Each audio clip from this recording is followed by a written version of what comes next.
여러분 안녕하세요. 이번 영상에서는 제가 쓰고 있는 재료를 소개해 보려고 합니다.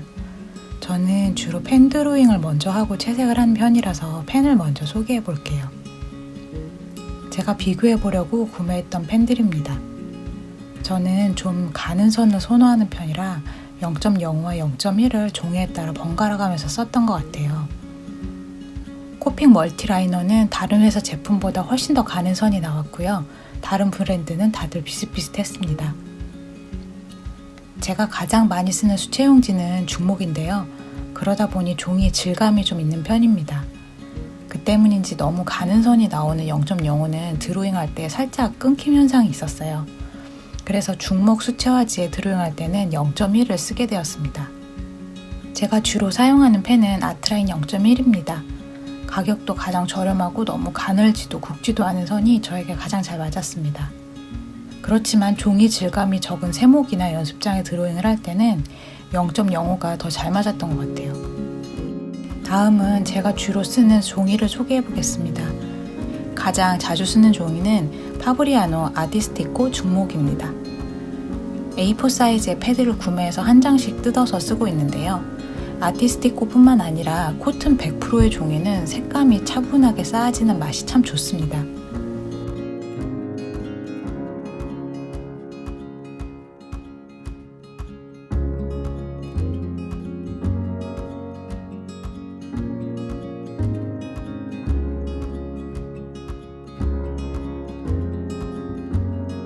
가끔씩 쓰는 캔손 몽발지도 소개해 볼게요.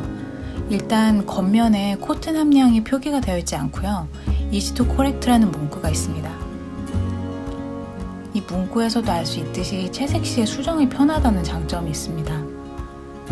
코튼 100%의 종이는 색을 칠하면 흡수하는 속도가 빠른 편이고요. 균일한 색감을 표현하는데요. 한번 칠하면 수정이 어렵습니다. 하지만 캔손 몽발지는 종이의 흡수가 느린 대신 잘못 칠했을 때 쓱 걷어내기가 편합니다. 그래서 초보자분들께 제가 많이 권하는 종이입니다. 단점이라면 얼룩이 많이 남는다는 점입니다. 물 얼룩 또한 수채의 특징이라 적당히 컨트롤이 되면 예쁜 표현이 되는데요. 그렇지 못할 경우에 지저분해질 수가 있습니다. 가장 최근에 구매해본 것은 아르쉬 트래블 에디션입니다. 아르쉬를 써보고 싶은데 너무 비싸서 장바구니에만 담아놓다가 조금은 작은 사이즈가 부담이 없을 듯해서 구매해봤는데요. 아르쉬만의 매력이 확실히 있었습니다. 제가 느꼈을 때 가장 큰 차이는 발색이 정말 쨍하게 된다는 것이었어요. 보통 수채는 원화를 스캔해서 포토샵으로 살짝 보정을 해야 하는데요. 아르쉬는 보정한 것보다 원화가 훨씬 느낌이 좋을 정도로 색 구현력이 좋았습니다.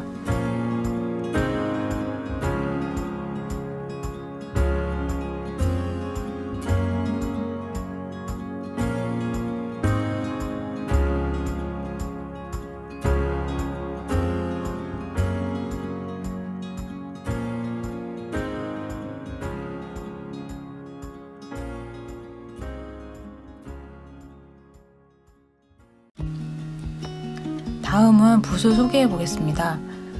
홀베인 SQ 블랙 리저브 1호, 그 다음에 다빈치 프렌치 수채화붓 2호를 쓰고 있어요. 둘 다 천연모여서 수분 함량이 많은 편입니다. 물을 많이 섞어야 혼색이 쉽고 투명한 느낌이 잘 살아서 베이스 톤과 중간 톤을 채색할 때는 천연모 붓을 주로 사용합니다.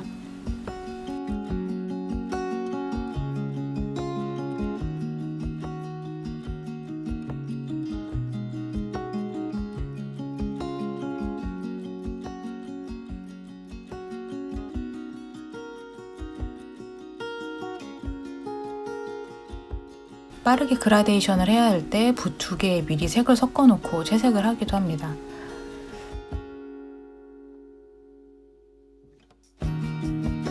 이제 형태를 확실시 해주는 묘사선을 그리거나 작은 톤을 쪼갤 때는 바바라 73R45를 사용합니다. 붓끝 탄력이 좋고 물도 꽤 많이 머금고 있어서요. 정말 오랫동안 사용하는 붓인데요. 다른 브랜드보다 사용기간도 길어서 세필은 바바라만 쓰게 되는 것 같습니다.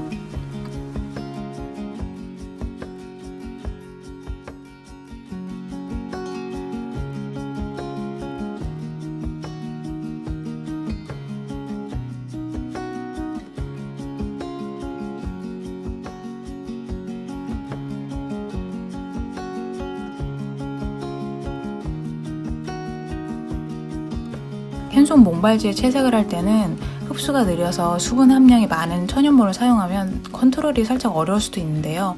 사실 이것도 익숙해지면 충분히 조절이 가능합니다. 그래도 조금 불편하다면 수분 함량이 적은 합성모를 쓰시는 것도 좋습니다. 쿰에서 나오는 붓들도 날렵한 표현이 잘 되고요. 넓은 공간을 채색할 때는 화홈 982 5호를 많이 사용합니다.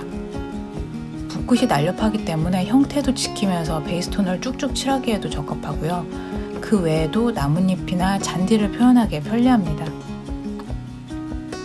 수채화를 그리실 때는 물감도 물론 중요하지만 종이나 붓에 따라서 결과물이 꽤 많이 차이가 납니다. 초보자라고 해서 꼭 저렴한 것만 사지 마시고요. 비싼 천연모 붓도 한번 사용해 보시면 좋을 것 같아요. 다빈치 붓이 3만원 정도 하는데요. 한 자루만 써보셔도 합성모와 차이를 느끼실 수 있습니다. 탄력이 좋은 합성모가 어울리는 종이가 있고 수분 함량이 많은 천연모가 더 어울리는 종이가 있기 때문에 이것저것 사용해 보시고 선택하시는 것을 추천해 드리고요.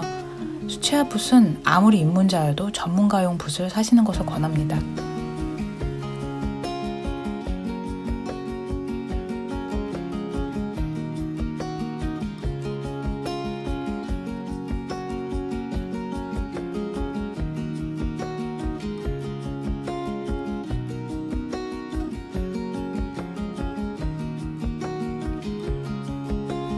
종이도 엽서 사이즈 패드를 여러 개 구매하셔서 소품 위주로 테스트해 보시면 비용도 저렴하면서 나에게 맞는 종이를 찾으실 수 있으실 거예요.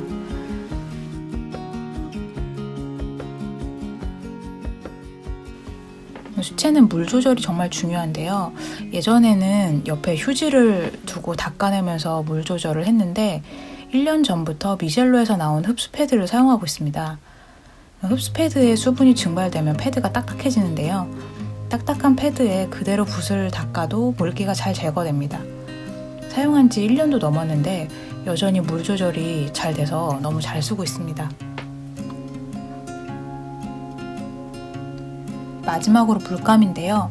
저는 미션 골드 클래스를 사용하고 있습니다. 가격 대비 발색이 좋아서 하나 둘 색을 모아서 쓰고 있는데요. 이렇게 자석 하프펜에 물감을 짜서 틴 케이스에 비슷한 컬러 계열로 보관을 합니다. 외주 작업을 하다 보면 A3에 그릴 때도 많이 있는데요. 작은 사이즈에 그릴 때는 상관이 없는데 큰 사이즈에 오래 그림을 그리다 보면 팔레트로 손이 가는 거리가 꽤 길게 느껴질 때가 있었습니다. 그래서 아예 작은 사이즈에 나눠서 내가 채색하는 컬러 계열은 바로 옆에 두고 채색해보니까 좀 더 효율적인 동선이 나오는 듯해서 이렇게 나눠서 쓰고 있습니다. 물감을 거의 다 쓰면 이렇게 채워서 2-3일 정도 말린 후에 사용을 합니다.